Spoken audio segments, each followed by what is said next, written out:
falar do átomo de Bohr, a gente tem que falar do átomo de Rutherford primeiro, porque o átomo de Bohr é a sequência, digamos assim, é o modelo que vem para aperfeiçoar em alguns aspectos o átomo de Rutherford. Esse é o contexto histórico. O que o Rutherford descobriu? O Rutherford foi o primeiro cara, ele fez a experiência da folha de ouro lá em 1911, ele bombardeou a folha de ouro com partículas alfa, né, que são partículas positivas, depois a gente vai ver essas partículas no decaimento radioativo, e ele determinou o seu modelo atômico. Ele descobriu que o átomo era formado por um núcleo positivo, né? No núcleo se encontravam os prótons, então um núcleo muito pequeno e positivo, tá? E os elétrons girando ao redor desse núcleo, então as cargas negativas estavam girando ao redor do núcleo positivo no átomo de Bohr, tá? Então, num modelinho super simplificado, o átomo de hidrogênio, aquele átomo que tem um único próton e um único elétron, tá? O átomo de Rutherford é um próton, né? O átomo de hidrogênio do Rutherford seria um próton com o seu elétron lá girando na eletrosfera ao redor do núcleo, tá bom? Bom, o que acontece? Esse átomo de Rutherford, ele tinha um problema. O que está acontecendo aqui?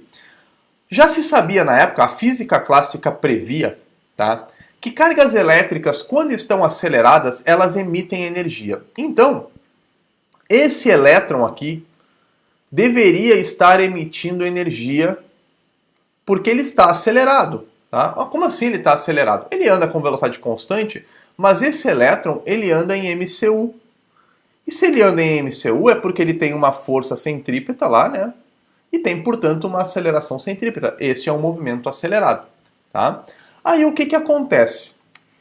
A física clássica, como eu falei para vocês, ela previa que a carga elétrica, quando se move, ela emite energia. Tá? E aí, tínhamos um problema. Porque se esse elétron está girando ao redor do núcleo e perdendo energia, consequentemente ele vai acabar perdendo aos poucos velocidade, ele vai acabar perdendo energia, perdendo velocidade, ele vai se aproximando cada vez mais do núcleo e uma hora ele fatalmente, pum, cairia para o núcleo. Então os caras diziam, o termo que eles usavam é que o elétron no átomo de Rutherford, ao emitir energia, ele deveria cair em espiral, ele deveria espiralar em direção ao núcleo, e aí quando ele caísse no núcleo, carga negativa encontraria carga positiva, se cancelariam, né, ficaria neutro o átomo, ficaria uma massa neutra, ou seja, o átomo estaria terminado, seria o fim da vida do átomo, porque o átomo tem essa estrutura de núcleo positivo, eletrosfera negativa, e com a eletrosfera caindo para o núcleo, bom, acabava com essa estrutura. Então, tinha esse problema, só um pouquinho. Então tinha esse problema que eles chamaram de problema da estabilidade do átomo de Rutherford. Tá? Então o problema do átomo de Rutherford é que a previsão teórica dizia que ele deveria ser um átomo instável. Instável no sentido de que ele não deveria durar para sempre. Em algum momento os elétrons cairiam para o núcleo e o átomo estaria, digamos assim, terminado. Claro que isso era um problema porque os átomos existem e eles são estáveis, né? A matéria é formada por átomos e esses átomos são estáveis. Claro, tem alguns átomos instáveis que sofrem decaimentos radioativos, etc. Mas enfim, esse problema do elétron cair no núcleo não acontece. Não estava acontecendo. Embora a previsão teórica dissesse que isso deveria acontecer, na prática isso não estava acontecendo. Então era um problema para se resolver. Quem resolveu esse problema foi o Bohr. E ele resolveu da maneira mais grossa, digamos assim, da maneira mais grosseira que os físicos têm para resolver os problemas que eles não sabem explicar. Ele fez dois postulados. Postulado é um recurso que se usa quando tu observa alguma coisa e não sabe explicar o porquê. O Einstein fez isso na relatividade, por exemplo. O Planck fez isso no corpo negro. O Bohr fez isso no seu modelo atômico. Tá? O elétron, segundo a previsão teórica, deveria estar emitindo energia e cair por núcleo. Os caras, na prática, experimentalmente, não se observava isso acontecer. Eles não sabiam explicar por que isso não acontecia. Então eles foram lá e postularam. O elétron ao se mover ao redor do núcleo, não emite energia. Está postulado. Isso quer dizer o quê? Eu estou vendo que é assim, eu não sei explicar por que é assim, mas é assim. Eu estou observando que é assim, então eu tenho que aceitar isso. Então eu estou postulando isso, e a partir deste postulado, a partir desta premissa, que eu não sei explicar, eu vou ver quais são as consequências, né? E aí eu vou desenvolver as consequências. Foi a mesma coisa que o Einstein fez na teoria da relatividade em relação à velocidade da luz. Tá? Postulou. Então o primeiro postulado, e uma das coisas que tu tem que saber sobre o átomo de Bohr, são os dois postulados. Tá? O primeiro postulado do átomo de Bohr, tá, é justamente esse que está na tela. O elétron se move ao redor do núcleo em órbitas circulares, tá? Sobre a ação da força coulombiana. O que é a força coulombiana, pessoal? É aquela força que determina a atração elétrica entre duas cargas elétricas, né? A força coulombiana é o K, carga 1, carga 2, dividido pelo D ao quadrado, tá? Que a gente vê lá na eletrostática. Sendo que nesse caso específico do átomo, a carga 1 é a carga do próton, a carga 2 é a carga do elétron, porque são as duas cargas que estão se atraindo. E aí, sem emitir radiação. Então eu costumo dizer para os meus alunos que esse primeiro postulado é um postulado em que o Bohr ainda manteve um pezinho no passado. Ele ainda se manteve conservador, porque ele botou o núcleo positivo, ele botou o elétron girando ao redor desse núcleo, numa órbita circular, tá? Como é uma órbita circular, tem que ter uma força centrípeta. Essa força centrípeta, tá? Essa força centrípeta é a força coulombiana, tá? É a força elétrica da lei de Coulomb, tá? E esse elétron, esse átomo, na verdade, satisfaz, ele obedece às leis de Newton, tá? E ele não está emitindo radiação. Então, a primeira parte do postulado é a parte em que o Bohr ainda se mantém muito apegado à física clássica. Ele diz que o elétron se move em órbitas circulares, num modelo bem planetário, né? Parece um sistema solar, é o que eles chamam de modelo planetário do átomo, tá? Como se o núcleo fosse o Sol e os elétrons fossem os planetas, tá? Obedecendo às leis de Newton, olha o apego ao passado, à história da física clássica, né? Sobre a ação da força coulombiana, a força elétrica, para manter o movimento circular, e aí a inovação foi dizer, sem emitir radiação. Por quê? Porque eu estou observando que ele não emite radiação. Eu não sei explicar por quê, mas eu estou observando que assim é, tá? Então esse é o primeiro postulado. O segundo postulado, este já mais revolucionário, tá? O segundo postulado, esse já mais inovador, é o postulado que trouxe para dentro do átomo, é o primeiro modelo atômico da história, a trazer a ideia de quantização. A ideia de quantização que o Planck já tinha inaugurado lá no Corpo Negro, conforme a gente viu numa live anterior, e que o Einstein, no efeito fotoelétrico, aproveitou para explicar o efeito fotoelétrico, e agora o Bohr também está incorporando a ideia de quantização dentro do átomo. Ele disse o seguinte, a energia do elétron orbitando o núcleo de hidrogênio é quantizada.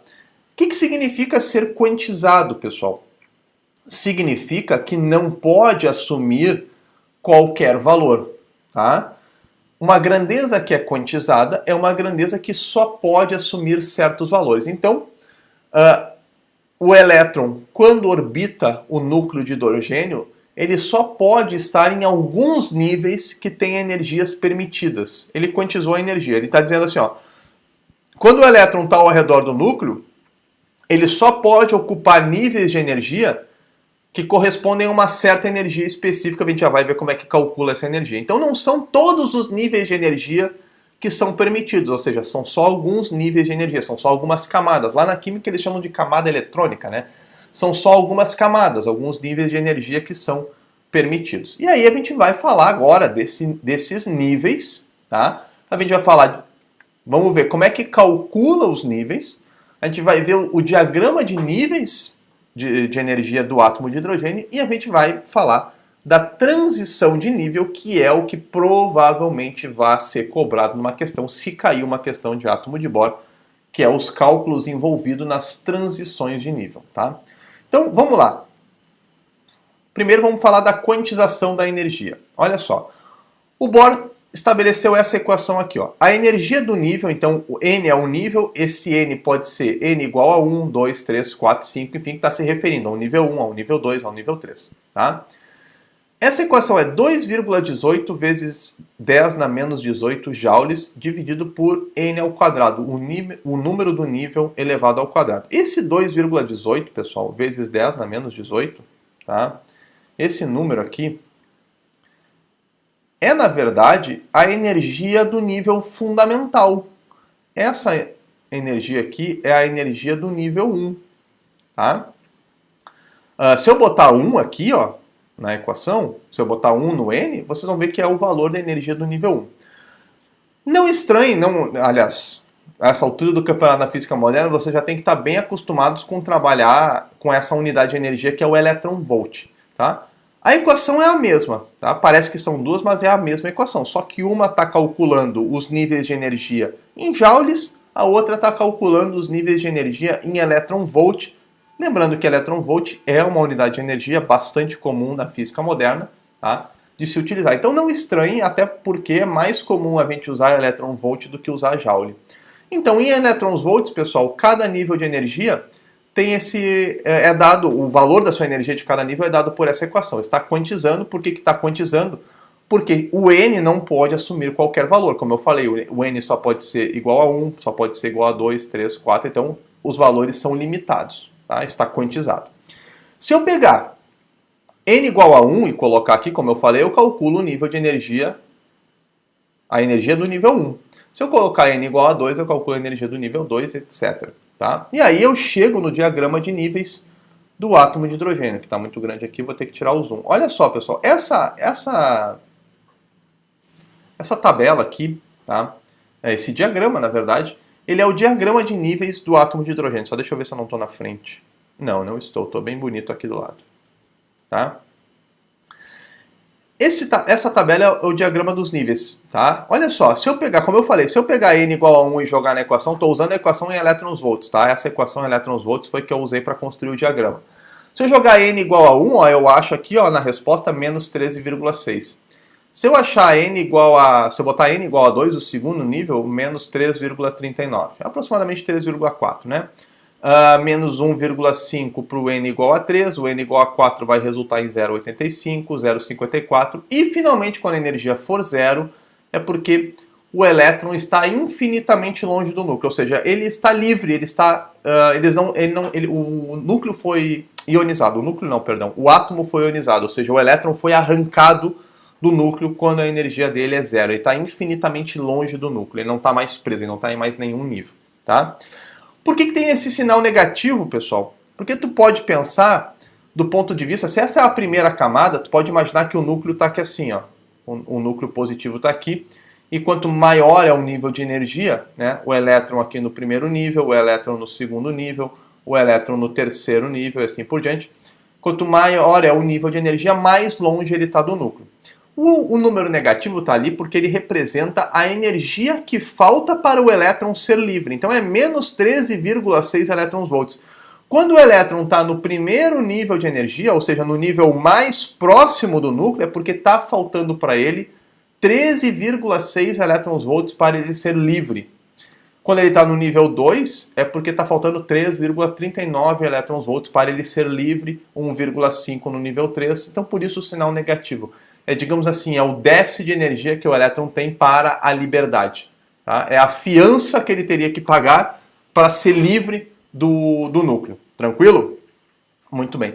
E essas setas, pessoal, representam as possíveis transições de níveis. Tá? No caso aqui, todas as setas estão descendo, tá? Porque são transições em que o elétron estaria retornando ao nível 1 ou do nível 2 para o 3, enfim. Depois eu falo das transições, vocês vão entender essas setinhas aqui. Tá? Ok. Então, sempre que o elétron estiver no nível 1, ele vai ter constantemente 13,6 de energia, elétrons-volts. Quando ele estiver no nível 2, ele vai ter 3,4 aproximadamente elétrons-volts de energia. Tá? Aí, o Bohr falou, olha só, quando o elétron está no mesmo nível, ele não emite energia. ele só emite energia na transição entre níveis. Ou seja, vamos supor que eu tenho um elétron aqui no nível 1. Tá? Se eu quiser que ele salte para o nível 2, ele tem que absorver energia. E como que ele absorve energia? Ele absorve um fóton. Tu pega um fóton, uma partícula de luz, e tu lança contra esse elétron, ele absorve esse fóton. Se esse elétron tiver exatamente a energia que o... Aliás, perdão, se esse fóton tiver exatamente a energia que o elétron precisa para saltar do nível 1 para o nível 2, tá? Ele vai ser absorvido e vai fazer o salto. Da mesma maneira que ele pode saltar do nível 2 para o nível 3, ele pode saltar do nível 2 para o nível 3, esse elétron aqui, então ele vai ter que absorver essa energia aqui, correspondente à diferença de energia entre o 2 e o 3, ou então, se ele quiser descer de nível, como é aqui o exemplo que eu estou fazendo, ó, eu tenho aqui um elétron negativo, está voltando de nível, então ele tem que, em vez de absorver, se ele está descendo de nível, ele tem que liberar energia. Então, em vez de absorver um fóton, ó, eu desenhei ele emitindo um fóton. Isso aqui, pessoal, ΔE, é a diferença de energia entre os níveis. Então, é a energia do nível final menos a energia do nível inicial. E HF, pessoal, a gente lembra lá do Planck, que é a energia do fóton. Tá bom? É a energia do fóton. Então, a moral, na transição de nível do átomo de hidrogênio é fazer o seguinte. Tá? Vamos falar das transições de nível, porque isso é o que vai cair nas questões. Tá? Vou botar aqui.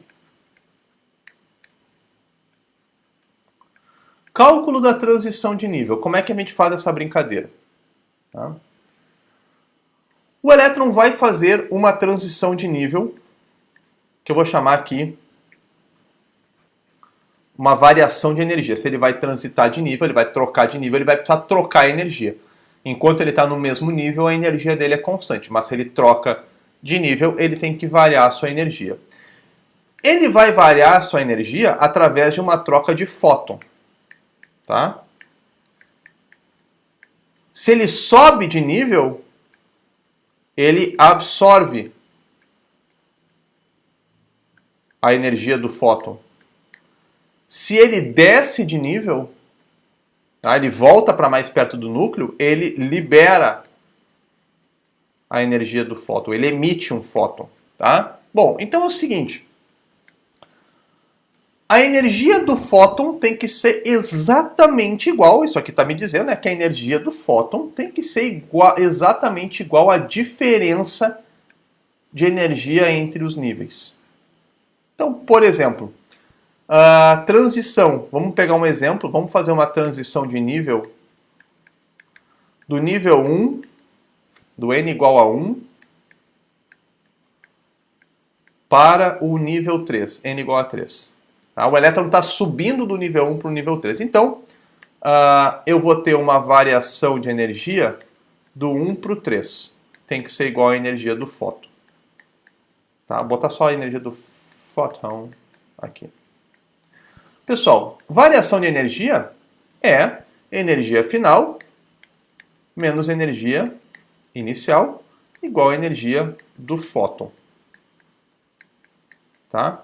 A energia final é menos 13,6, porque a gente viu que a equação da energia do nível é menos 13,6. Vou botar em módulo, tá? Esquece o menos. Tá? Botar em módulo mesmo. 13,6 dividido por n ao quadrado. Então, se eu estou no nível final, é o nível 3, né? O nível final é o nível de chegada, 13,6 dividido por 3 elevado ao quadrado, menos a energia do nível inicial, que é 13,6 dividido por n ao quadrado. O nível inicial é o nível 1, então é 1 ao quadrado. Até vou botar aqui para ficar mais fácil, ó. A final é o nível 3, a inicial é o nível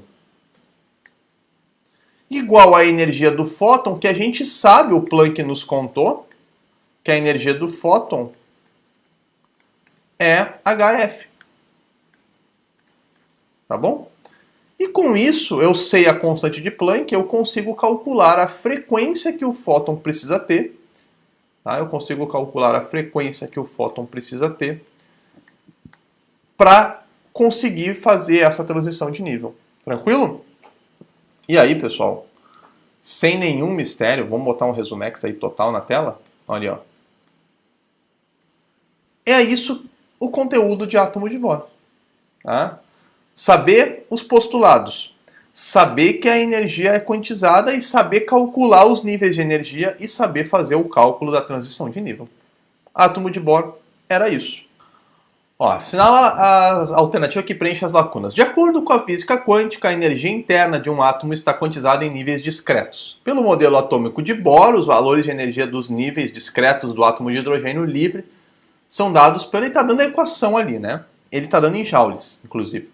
Onde N é o número quântico que identifica cada nível de energia. É o 1, 2, 3, né? Sendo H a constante de Planck, né, 6,6 vezes 10 na menos 34 joules vezes segundo, o valor aproximado da constante de Planck, para sofrer uma transição atômica do nível inicial N igual a 3 para o nível fundamental N igual a 1. Então ele está descendo, pessoal. Tá? Ele está descendo. Um átomo de hidrogênio deverá... Pessoal, se ele está descendo, ele tem que emitir ou absorver energia. Ele está indo do 3 para o 1, ele está voltando lá para o nível mais básico, então ele está perdendo energia. Se ele está perdendo energia, ele deve emitir energia. Com isso, eu já vou eliminar de cara, meter um vermelhão aqui, ó.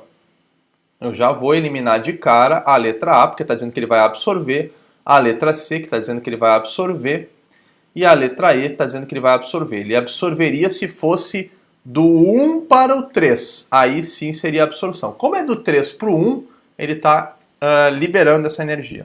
Tranquilo? Então, olha só. A questão fala o seguinte. Vamos calcular... a última linha ali que eu não li, né? Ele deverá emitir, já sei que é emitir, radiação eletromagnética de frequência aproximadamente igual. Então, ele quer que eu calcule a frequência, ou seja... Pessoal, cálculo de transição do nível, como eu falei para vocês, é sempre igualar a variação da energia entre os níveis com a energia do fóton, que é HF. Tá? Então vai ser a energia do nível final menos a energia do nível inicial. Tranquilo? Tô bem. Opa, inicial é o 3, perdão. É igual a HF. Tá? Ele deu ali, ó, a energia do nível 1 é 2,18 vezes 10 na menos 18 joules. Eu vou dar um zoom aqui porque está complications. 2,18 vezes 10 na menos 18, a energia do nível 1 dividido por 1 elevado ao quadrado. Menos a energia do nível 3, que é 2,18 vezes 10 na menos 18, dividido por 3 ao quadrado, né? N ao quadrado. Ok? É igual a HF. Depois eu substituo o HF aqui, para não ficar com muito número na tela. Bom, 2,18 vezes 10 na menos 18 dividido por 1 ao quadrado vai dar exatamente 2,18 vezes 10 na menos 18. Sem mistério, tá? 2,18 vezes 10 na menos 18 dividido por 3 ao quadrado, que é 9, vai dar 0,24, tá? 2,18 dividido por 9 vai dar 0,24 vezes 10 na menos 18. Tá? Igual a HF. Fazendo a conta aí, 2,18 menos 0,24 é 1,93 vezes 10 na menos 18, né? Repete a base e o expoente, que é subtração. Igual a HF. Pessoal, esse H, tá, eu já vou passar para o outro lado dividindo. Então vai ficar aqui, ó, dividido por H, pela constante de Planck. Vai ser igual a frequência. Então, não tem nenhum mistério, frequência vai ser 1,93 vezes 10 na menos 18, dividido pela constante de Planck, que ele falou no problema, que ele mandou arredondar para 6,6. 6,6 vezes 10 na menos 34. Tá? Isso aqui vai dar 1,93 dividido por 6,6 vai dar 0,29. Repete a base e subtrai os expoentes. Menos 18 menos o menos 34 vai dar 10 na 16, positivo. Tá? Agora eu vou tirar o zoom para vocês enxergarem o problema. A frequência, pessoas, vai ser 2,9 vezes 10 na 15. A vírgula vai andar para a direita uma casa, o expoente vai diminuir uma casa para ficar com a mesma base e expoente da resposta. Hertz, né? Porque é frequência. Ok? Tá aqui a resposta. Aí. Com isso, o gabarito vai ficar na letra D, Dinamarca. E eu vou botar a resolução completa para ti aí na tela, tirando um pouco do zoom. Resolução completa para ti na tela. E era isso, questão resolvida.